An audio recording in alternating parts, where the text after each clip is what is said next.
Hey guys, welcome back to another episode of the OT Lifestyle Movement Podcast. I'm Rhiannon Chris, occupational therapist, personal trainer, and founder of OTLifestyleMovement.com. Today, we are talking all about homeschooling, and we're talking with Sarah Collins. Sarah is an occupational therapist with a background in both pediatrics and home health. She's also a homeschooling parent and the founder of Collins Academy Therapy Services, where she educates parents on how to create homeschools specifically designed for students' needs, and also trains occupational therapists on how to best serve the homeschool community. Welcome, Sarah. Thank you. I'm really excited to be here. So exciting to have you with us today because I'm excited to learn more about homeschooling. It really fascinates me. So before we dive into it though, I'd love to rewind the clock a little bit, and I'd love it if you could tell us a little bit about your personal journey and how you came to do the work that you're doing today. Yeah, absolutely. It's funny. I mean, our life today is looking absolutely nothing like what I would have expected from when I was growing up. My husband and I actually started dating. I was 14, he was 13.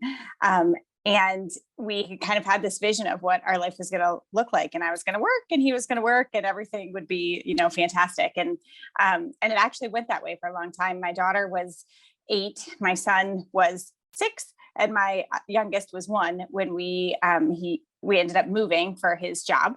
And once that happened, we moved in March, and the school year here, it ends usually between May and June, depending on where you are in America. And so we moved in March and they started public school again. And then we moved to our final home where we are now in May. And I was like, well, this is silly. They're not going to go to their third school in a year and just start over for 1 month. And so we actually ended up homeschooling at that point, and we met this fantastic community of people, and it just it changed our world. What we are able to do with our children and the amount of time that they would be in school all day, the places that we get to go, the things that we do together as a family looks completely different than what it did when they were in school all day.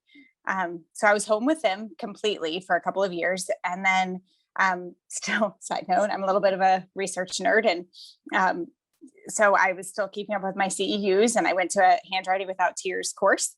And while I was there, the instructor was like, Sarah, you don't know how many occupational therapists and homeschool families, they need to mesh better. And there's so many homeschool families that are coming in here and asking questions, and they just need somebody that they can relate to, that's doing what they're doing and that they can ask questions to. And so I was like, that's interesting. And I thought about it for a while, and I started researching it. And, there still to this day is only one article that I have found that is about occupational therapy and homeschooling. And that one was just a preliminary study that basically said families are accessing occupational therapy, but only through the medical model. They're not necessarily even addressing their educational goals.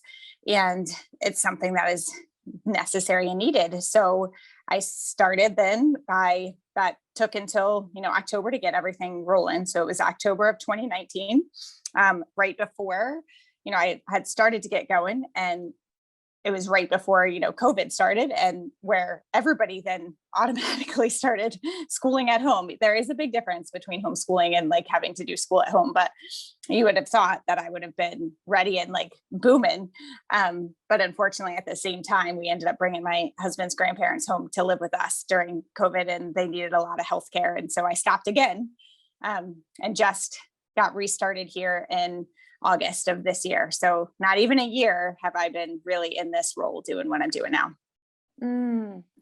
Awesome. This is so exciting. So how many kids do you have?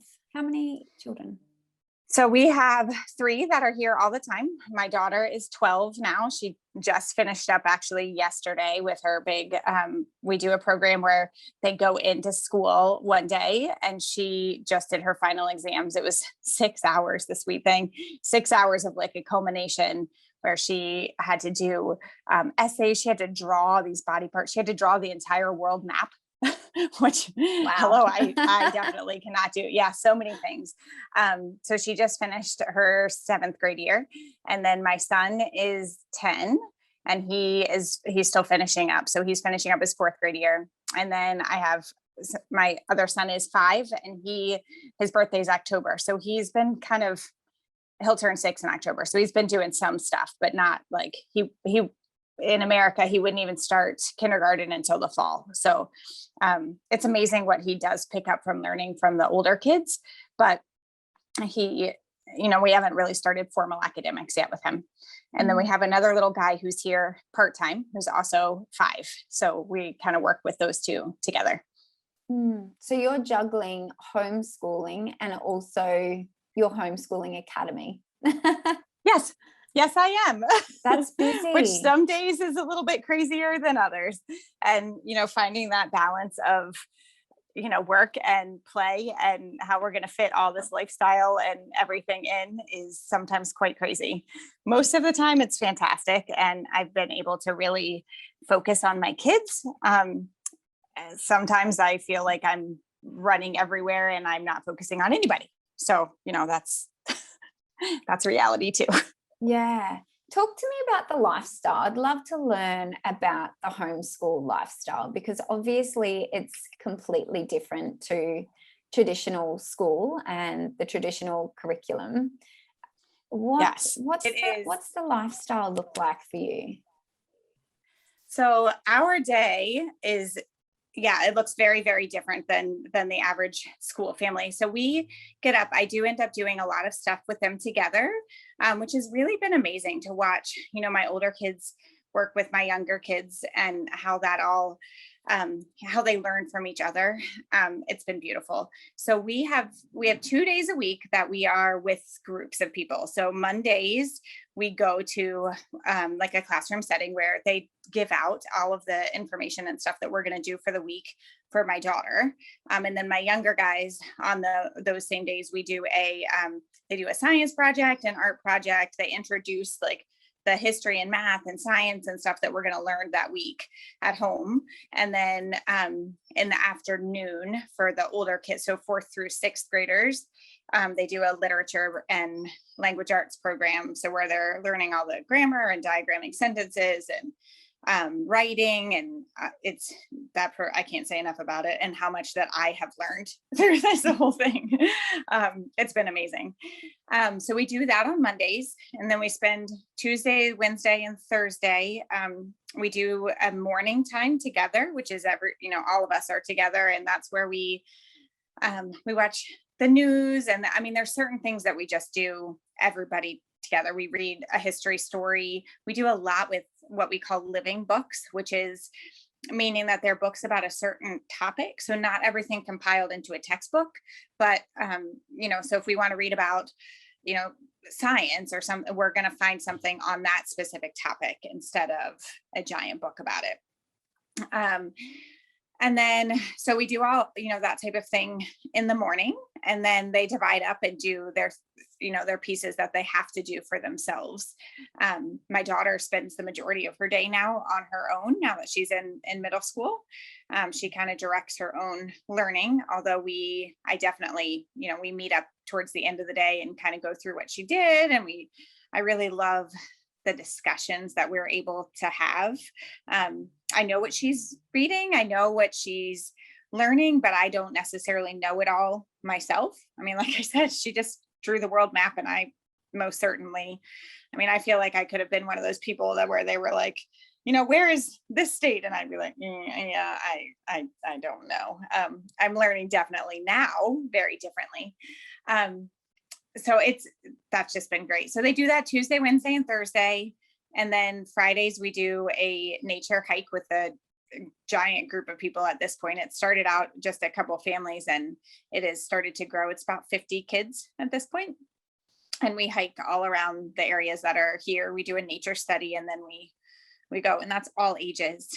I would say that is another one of the big advantages that I didn't really think, I get it, because I probably asked this myself before I was a homeschool family, but people are very concerned, like, how are your kids going to make friends? And one of the biggest things that I've noticed is that they're not afraid to talk to people of all different ages. On this hike, I watched like little kids come running up to my daughter and this other large group of teenagers, and they're, walking right alongside of them. And so they're not afraid to go up to big kids, and the big kids are, hanging out with all these, in the middle age, or not middle age, like the middle of them, the 9 and 10-year-olds, they're playing sports with them and running with them. And it's beautiful. It's something beautiful to watch.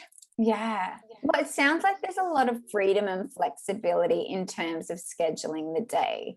It's not Yes. as rigid as traditional school, which can be supportive of so many kids' needs. Not many kids really, if we look at it realistically, not a lot of kids fit the rigid structure of the school system. And I can see how beneficial homeschooling can be, particularly for kids with special needs.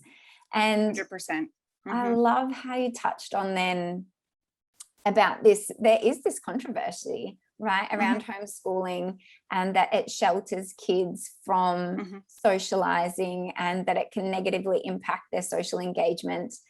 And I must admit, like you too, I initially had these thoughts many years ago, before I even looked into homeschooling. It was just like this pre-programmed thought and belief that I held that, you know what, they're going to be stuck inside all day with their parents, and they're not going to see other kids. They're not going to have that natural interaction that they get when they're at school, and they can form these beautiful friendships. And what I learned over time and speaking with particularly many autistic children is that they, in the school environment too, it's very different. You are stuck in a classroom of children who don't necessarily have the same interests as you, but they are the same age, and you're all in the same district or the same area. Whereas in homeschooling, you can have this opportunity to connect with people who have the same interests. So you can go on nature walks, or you can go riding horses, or go surfing, or choose activities that are tailored to your interests. And this really shifts the atmosphere, the energy, the ability to connect and communicate freely with other kids, because you have this commonality, this common interest connecting. Yes, absolutely. I talk to a lot of families, and I'm like, you know what, who are just starting out, and they're also very worried about this, the socialization buzzword that I call it. But one of my main questions is, well, when after school, when are you ever sitting in one spot with 25 people that are all the exact same age? Never. I mean, you need to know how to interact with people who are older than you, people who are younger than you, people who look like you, people who don't look like you, people who have the same strengths as you, and who have very, very different strengths as you. That's what the world looks like after school. So the fact that we're, really holding this in such high regard of this is how we make, good socialization and good social skills, is by being with the exact same kids all the time. It just isn't true. And there's a lot of research out. So NERI it's the National Home Education Research Institute, and they publish peer-reviewed articles as well. And they have tons and tons in there about socialization, and about especially kids with special needs. And you're right, because if you can get kids together with a common interest, they are so much more likely to build relationships. I mean, that's what we do, right? I mean, we have the common interest of occupational therapy, and we're here talking across the world, so it's how you base relationship, not just on proximity. So I remember right after we started, and we went to a homeschool, I think it was Homeschool Week in Williamsburg, which, by the way, a lot of places do, because they need people to come during the school year, and museums give homeschool discounts. And so we're going, everywhere. But I remember I was watching at the pool. We were there in like May or something, before the rest of school was out. And I watched my daughter just walk up to this other little girl, and they just started swimming together and talking. And I don't know that I think she would have been a lot more timid before. I witnessed her being a lot more timid before, and it could have also been that she was getting older and that type of thing. But she had no qualms about it. And then they had this beautiful conversation, and she was also homeschooled, and they talked all about, what they do and while they were there. And it was fantastic. And I think those are relationships that start because they're in a little bit of a different situation than the norm. Yeah, absolutely. So I think that's sort of a common myth that we all hold on to for some reason, but it's something that particularly, as therapists, not just as parents, but as therapists, we need to be coming into this and understanding this perspective through the parents' lens, like understanding their lifestyle, how they want to raise their children. And this is something that I know you're really passionate about, is this client-centered approach, is really understanding and supporting the parents to raise their children how they want to do it, and not coming in as the expert and really trying to push different ideas onto them. It's listening and understanding and supporting them on their journey. And if homeschooling is that journey, then how can we help them when they get to those barriers or those challenges? And I think one of the most beautiful ways that we can do this, and that homeschooling really supports this, is being able to really see the brilliance in our kids. Often this gets missed in the classroom. We'll have the little meek and mild children who will get missed because they're doing all the right things, but so much of the information and the education is going over their head.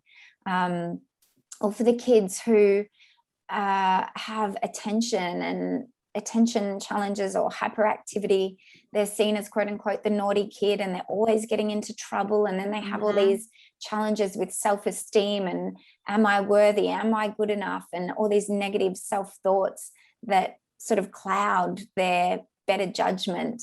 And so I think we can really support parents to work with this innate brilliance of our children and to help them live up to their potential. Absolutely. Every parent that I talk to, I say, you are the expert in your children. My role here is to share the science with you and to talk about occupational therapy and to give you ideas, but really you're the expert in your child, and you get to be the artist that really puts it together for your kid. And it's funny the way that you're talking about, like those meek and mild kids, because I think that 100% would have been my son. He went to kindergarten in public school, and I mean, he did fine. He was going along with what I thought was everybody else. And but once we brought him home, I realized, like, him learning to read, he was just really, really struggling. And it took a little bit of time. I kept working with him and talking to him, and I would read and read and read to him, and his comprehension and what he was taking in did not match what he was able to read himself. And it actually took, I was like, well, maybe it's just taking a little bit longer, and that's okay, because we have that freedom. It actually took until he was out, like, in our neighborhood, and these boys made a club, and in that club you had to read the rules to get in, and he couldn't read the rules, and he got so upset and frustrated. And he was already different, I mean, we homeschool, so it's different. In our neighborhood, it's interesting. Like, not everybody goes to the public school. There's kids with different private schools and whatever. So it's not like he's the only one that was different, but still he was, it was different situation, and he felt so stupid. And I was like, okay, well, we need to then, if you're feeling frustrated, let's hone in on this. He was like, Mom, I don't know how you're supposed to read when the words are moving on the page. I'm like, oh, buddy, they're not moving on the page, but I wonder how long it would have taken, because again, he does just kind of skate. He's quiet. He's most of the time, I mean, he is a definite sensory seeker. I mean, he's my kid that will be sitting for a little bit, and then he's out and jumping on the trampoline, and then he's coming back in. And then we'll be reading and I'm reading to him and he's doing flips and that type of thing. So he does have that freedom and that need. But I wonder what it would have looked like if he was in the public school system, if they would have caught it at the same time before him feeling really berated and really dumb. So he had convergence disorder, a visual scanning insufficiency. And we did vision therapy for a while. And then, being an OT and having this freedom, we did a whole lot of bird watching and a whole lot of scanning our environment and playing, sequence games and just doing anything and everything that we could do to strengthen his eyes and to work on convergence and to build that into our day. I mean, that's the other beauty of homeschooling, is that we have all day, every day, to really make learning our atmosphere and make the kids' needs centered and focused all day long.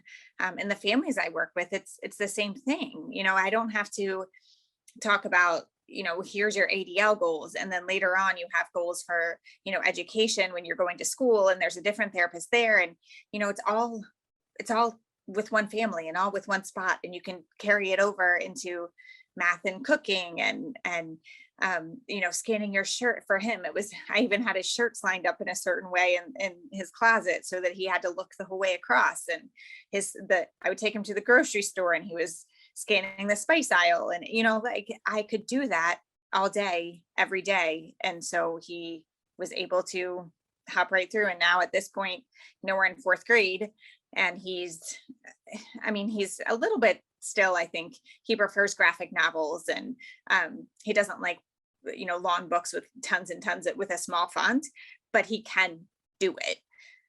And it's just been such an honor to work with him and to be able to carry over the science and the art of occupational therapy. I love that. Can we dive into that? What do you see as the science and the art of OT? What does that mean to you? Yeah. I mean, when I think about the science, I look at all of the stuff that we started with, even down to, the anatomy and the physiology, and we're looking at the science of the sensory systems. And there's so many families I talk to, and I know most of you guys get this too, but they don't know what proprioception or vestibular system is, or interoception. They don't know what those words are. And so knowing the science and even the theory of looking at how a person and their environment and their occupation, how it all intersects, and we have to, analyze the activity and break it all down. And so that's what I would consider the science of occupation, right? And then the art is really being able to look at each kid and how are we going to apply it personally into their lifestyle and into their life. And for me, within my home, I can do that also within our homeschool. I told you I'm a bit of a research nerd. I've just been reading this book, Grasp by Sanjay Sarma, who is, he's the VP. I don't remember exactly what his title is. He's the VP of cognitive science, I think, at MIT here in America. And it goes through all of the theories of learning all the way back to where Aristotle was talking about, learning styles, and then all the way through the history of what the school system has done and different types of schools and things and how learning impacts memory. And so I'm able to take these things and look at my children and say, how am I artfully going to help them specifically to learn? I don't have to look at 25 children. I get to look at my kids' passions and their needs and their strengths and put them all together. And it's a bit of artistry. And I just get so excited. I can feel this energy coming. I can feel it. And the art is this client-centered approach that you're describing. It is really this client-centered approach. And the way I see it is it's also bringing empathy. It's caring for the individual needs of our clients and understanding that we are all on this different journey, and really understanding that everyone has these different belief systems and supporting people on whatever their goal is and not imposing our own belief systems onto them. Yeah. And then Rhiannon, I'm sorry, I didn't mean to interrupt you, but this is another one of almost my soapboxes. There is not a day really that goes by that I'm not, because I'm in a lot of different homeschooling Facebook groups and homeschooling with special needs. And I run the group Homeschool Therapy Ideas, which is for OTs and homeschooling families, that where we're sharing different ideas together and talking through different homeschool activities and that type of stuff. But there's not a day that's like that someone is not posting in one of these groups of, my professional says I can't do this. And a lot of times it's my OT has says that we can't homeschool our children because they need to go into school either for socialization or because they need to get services, or because, they just think that a lot of times it's because the professionals don't understand homeschooling. They don't know like we said, there's not a lot of research that is within our profession and this area of families or this community. And so because of that, people recommend what they know. They know the public school system. They know that there are services there. And let me again tell you, I have nothing against the public school system. And in fact, I thrived in it. My kids were doing great. Again, I told you the only reason that we left was because of a move. I never would have made this jump on my own. And I know there are fantastic therapists out there. There are fantastic school systems out there. But we need to support these families and what they want and what they need, and not impose our beliefs on them and what we think should be happening. And even, I mentioned my son's story, and I went into the public school system with him to get some testing done just to see if he would qualify for services there. And he did. He qualified for occupational therapy there, actually, which I kind of giggled at. I was like, he gets OT all day, every day, but whatever. And then he qualified for the Wilson reading program within there with a reading specialist. And we were sitting down at the IEP table, and I was like, all right, so can you just tell me a little bit about what the classroom looks like? She turned to me and she was like, well, the walls are blue and, and oh my goodness, like I know what a classroom looks like. I should have done a different word, I guess, but I wanted to know what the atmosphere was and how many kids were in there and what time was happening.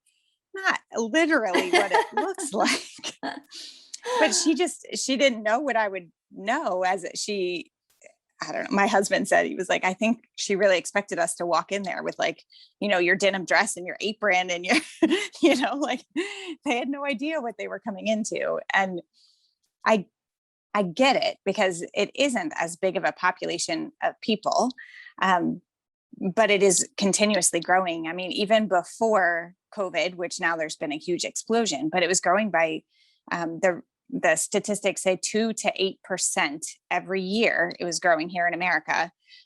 There was, as of 2019, there was 2.5 million homeschool students. That's a lot. That is a lot.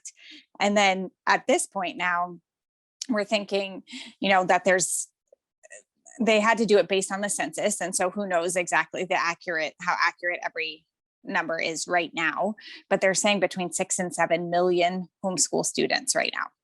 And the HSLDA, which is the Homeschool Legal Defense Association, I was listening to a talk by them the other day. And now granted, not every homeschooler is a member of HSLDA, but of those who are, 80% of the new families who are homeschooling have said that they're staying homeschooling. So this is a huge group of people that we need to know how to serve, and serve with respect, and understand where they're coming from, understand the different theories of, homeschooling, understand how that impacts our practices. So what is your role as an occupational therapist working with homeschool families? Is it parent coaching? Is it consulting? Is it working one-on-one with the kids? What does it look like for you? So what it looks like for me, I actually have a huge role within occupational therapists, and kind of matchmaking is what I do. So I work with families first. I talk to the parents, and I do a whole lot of parent education on types of things like you were saying, or we were mentioning earlier, like what is the science of occupational therapy? What are the sensory systems? What is executive functioning? I do a whole lot of, this is, the resources, and then I let them apply it to their children. The way that do you do any sort of assessment on the child first and then you do the education, or is this sort of just a generic sort of education information that you So have for I every do, client? the families will, I'll just kind of walk you step by step. So a family will contact me. Most of the time they find me either through I have a website, Homeschool OT, where they'll find me from social media, or they'll find me. I mentioned HSLDA, which is the Homeschool Legal Defense Association. I'm a recommended, provider from them. There's a whole lot of other programs that are out there for families that can go to. One's called SPED Homeschoolers. So I'm a recommended provider for them. So I do a lot of public speaking. I'm actually going this weekend to a convention. Yes, we do have, talk about a nerd convention there. We do have homeschooling conventions. And so I'm going there this weekend actually to one. And I do a lot of public speaking. So families will find me, and what we do is go through their homeschool day. So because of the way that licensing is here in America, I could only work with people in Pennsylvania if I was doing direct therapy.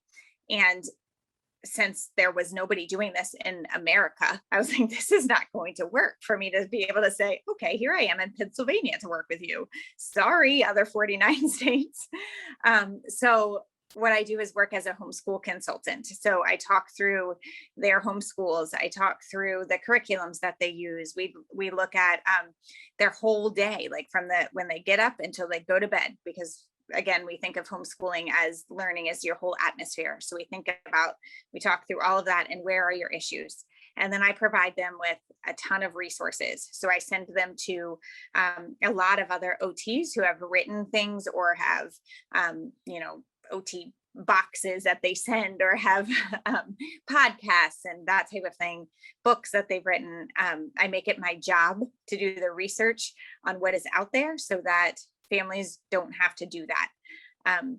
So if you are an OT that has a product, send it my way and I will make sure that families know what it is. And then the other thing I do is if they need direct therapy, then I am working with OTs also across the nation to understand the theory and the statistics and the implications to treatment and the research behind homeschooling itself.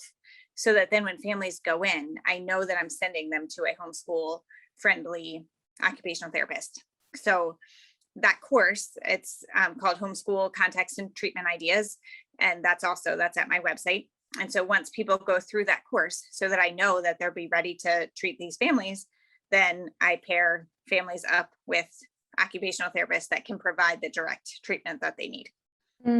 Yeah, awesome. Okay, cool. That's a little different probably to how I was imagining. I was thinking maybe they will come to you, you get a referral from a parent who had challenges with their child in some sort of area, fine motor, for example, and then you'd work with the parent on fine motor skills and how they could support them.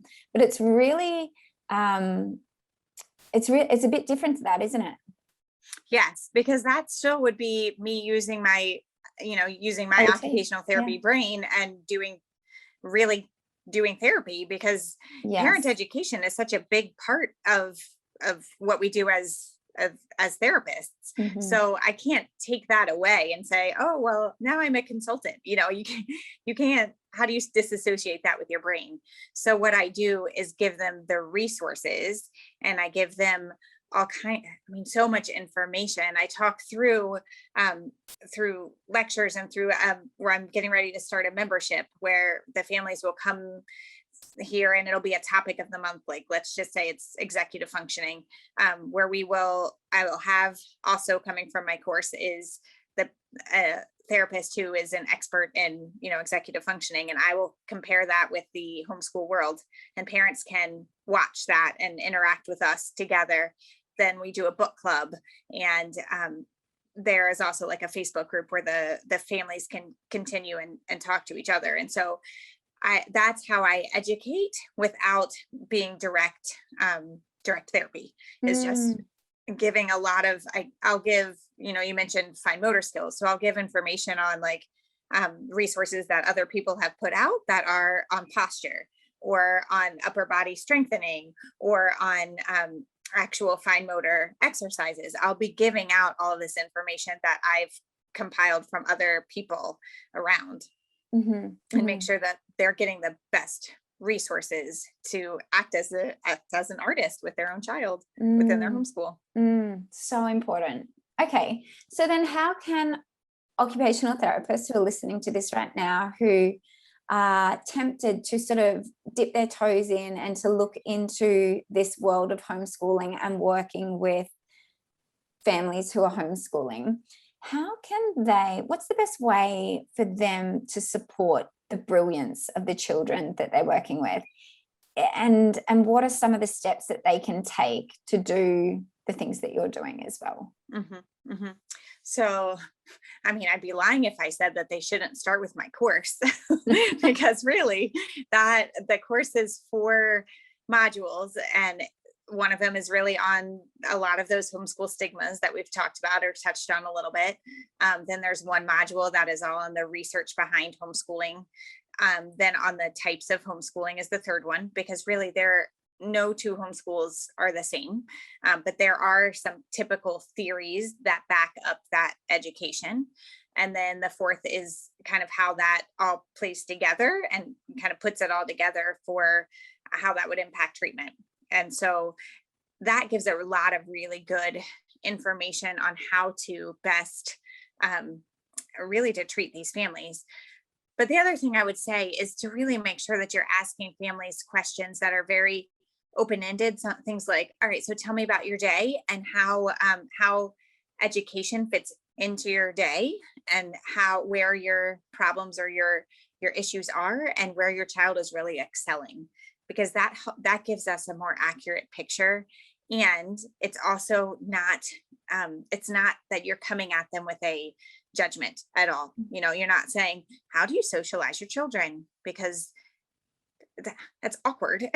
And it's not, it just doesn't make a family feel welcomed. It makes a family feel judged, as if you are already coming in with, oh, this can't be right. This isn't the norm. You must be doing something different. And these preconceived ideas. Yeah. That we held.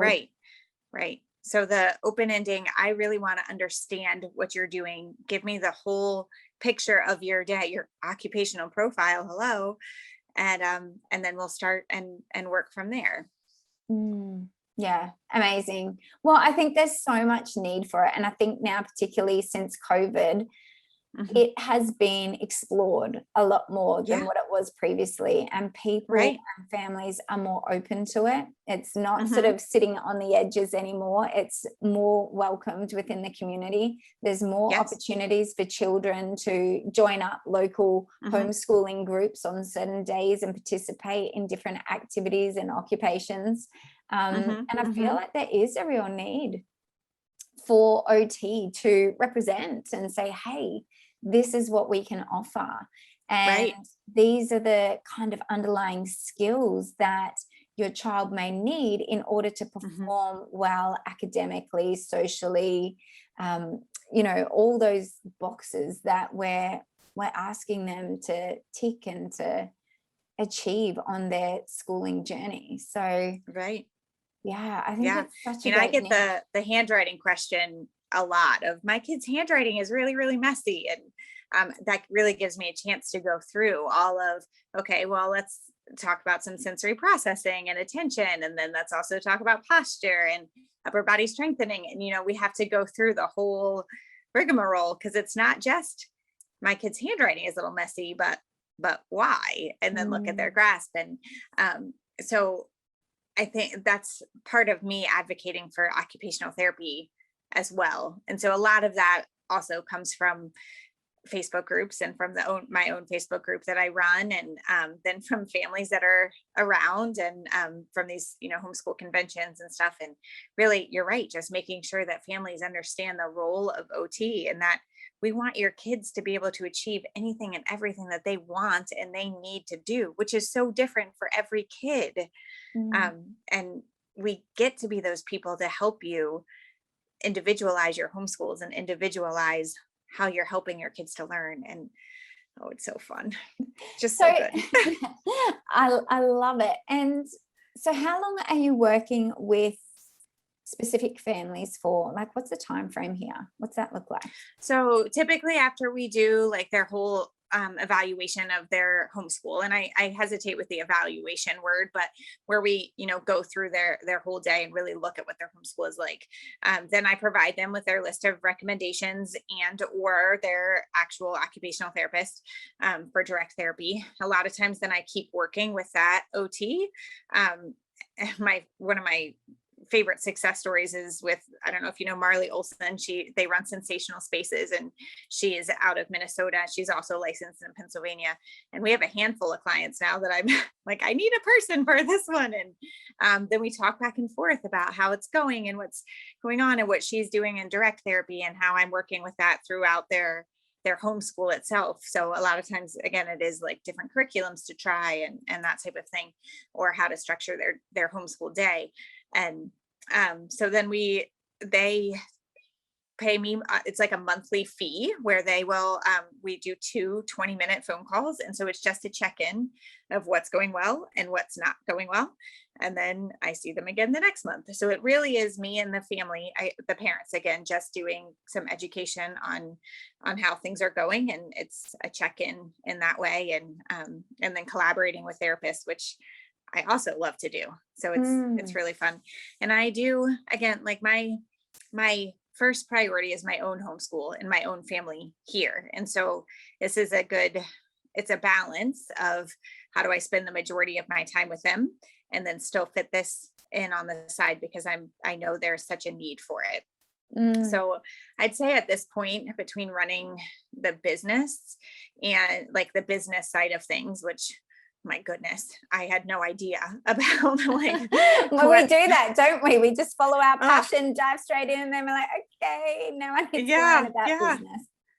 Oh yeah, I took a course, the Business Bedrocks course last year with Laura Figueroa, thankfully, because I had no idea what I was doing with like my systems, and then also with setting up my own website. And it has been quite a learning curve as far as all of that business part goes. And then also the balance of my own homeschool and running the business and all that. So I would say at this point, I'm probably working about 15 to 20 hours a week.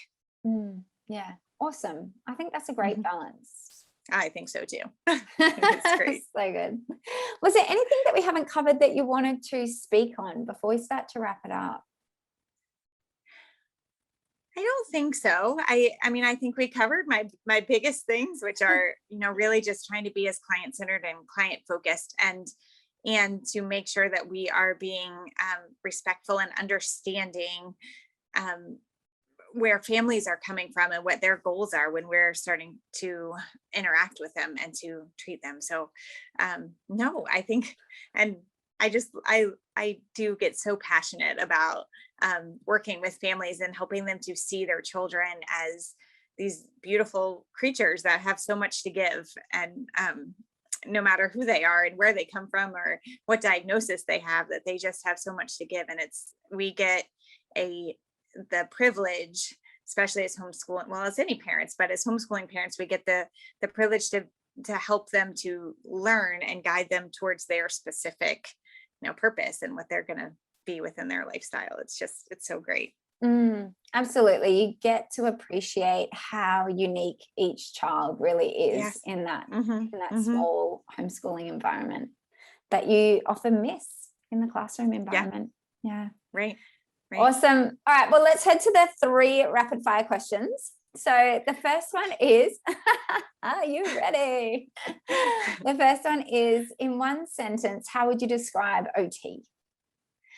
I would say occupational therapy is helping families and or specific people to do anything and everything that they want and need to do. Awesome. Number 2, what's one healthy lifestyle habit listeners can implement today? Well, I would say even, I've but I've really had to pay attention to our balance of what's happening in our life. And I know you asked a question the other day on your Facebook group of how do we impact our own productivity? And for me, it has been that I take one full day every week that I am doing nothing but resting, relaxing. What that looks like is hiking most of the time with our family. We usually do it on Sundays. We go to church and then we go for a hike, and then, we hang out or we do whatever. But what I'm not doing is I'm not planning my homeschool week. I'm not checking my email and making sure that all my clients are, doing okay. I'm not planning out, planning my evaluations and my schedule. I'm not cleaning my house because, again, when we homeschool, so I'm here all the time. And so you get into a situation where every day looks exactly the same. So I would say, as weird as that seems, you are more, or at least I am more productive when I take a full day away from all of the typical work. As hard as it is sometimes, because we know that there's that never ending to-do list. It's so important for our put it away health. On one day a week. Pick your day and put it away. Pick your day and put it away. All right, that's our motto for today. That's my new slogan. All right, and number 3, if you could only offer one piece of advice to OTs, what would it be? One piece of advice. I'm actually going to go away from this whole homeschool thing that we've been talking about. And I would say to be open to different career ideas within our own field. Like I said, this is never in a million years what I would have picked. I loved working in the hospital. I worked for a while with a transition program. So it was kiddos who were coming out of rehab and then transitioning back into school. I loved home health care, where I was going into people's homes. I loved it all. And so it has been really our occupational therapy has just moved along with whatever my lifestyle has been at the time. So don't be afraid to think outside of the box and use your skills, because they can be translated into so many different things. 100% agree. And I never thought I'd work in peds, and I have for the last 9 or 10 years now. So and I started in hospital as well, and I thought I'm home and host. I thought, this is my home. Hospital is where I want to be. But I think as you evolve and as you grow and as your lifestyle changes, we can grow our career alongside that. And that's the beautiful gift of occupational therapy, I think. Yes. So. Yeah. And my last question is just, how does everyone find you, Sarah? If people want to learn more about your course and the kind of work that you do, where's the best place to send them? So my website is homeschoolot.com. It is a work in progress right now. I have my first website, my 12-year-old daughter and I did together. So again, I told you that I was not really up on what I was going to do business wise.